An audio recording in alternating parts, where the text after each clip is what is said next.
I showed up for Christmas, but Mom said, "Sorry, I think you have the wrong house." Shocked, I left. Minutes later, my brother called. "Don't be upset, but you know we couldn't let you in." I replied, "Understood." He forgot to hang up. He still thinks helping with rent means he's automatically included. I canceled rent, blocked cards, and by morning there were 61 missed calls. I was shivering on the doorstep, my breath misting in the icy air, fingers numb even inside my gloves. I knocked once, then rang the bell. Christmas lights twinkled from the windows. Laughter spilled out like warm honey, muffled but unmistakable. Mother's shadow flickered behind the glass, and a second later the door swung open. "Sorry, I think you have the wrong house," she said, her voice smooth, her face calm.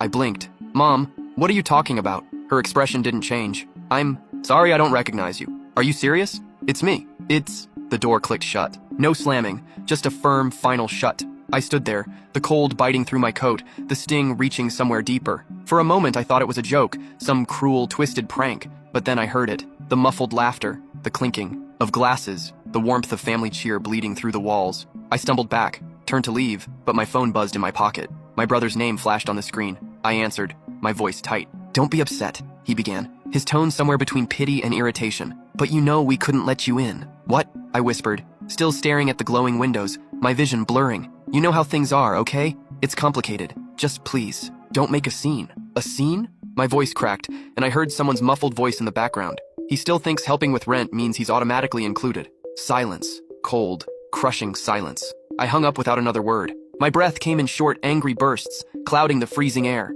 I stood by my car, staring at the house I had helped save last year when Dad was behind on the mortgage. The house where I'd covered utilities, groceries, even Christmas. Gifts when Mom's budget was tight and they shut me out. Not just shut me out, acted like I didn't exist. My hands were steady as I unlocked my phone. I tapped the banking app, thumb hovering just a second before I started. First, the automatic. Transfer for their rent canceled. Next, the joint account where I sent money for emergencies gone. The secondary card I'd given my brother to help with gas blocked. Each click felt like a door slamming shut. I didn't feel a single flicker of guilt, only a cold, clear sense of finality. By the time I drove away, my phone was vibrating like a heartbeat, the screen lighting up with call after call. Mom, Dee, Dad, my brother, even my aunt probably thinking I was overreacting.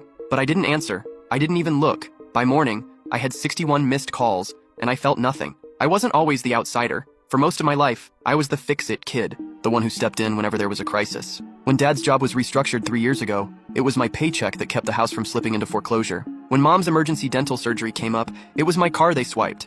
My brother Adam, barely out of college, was always figuring things out, but I never complained. Because that's what family did, right? You helped. And I was good at helping. I got a steady job straight out of college, climbed the ladder fast. While they called it luck, I called it skipping nights out, eating instant noodles and living in a shoebox apartment for years. But none of that mattered.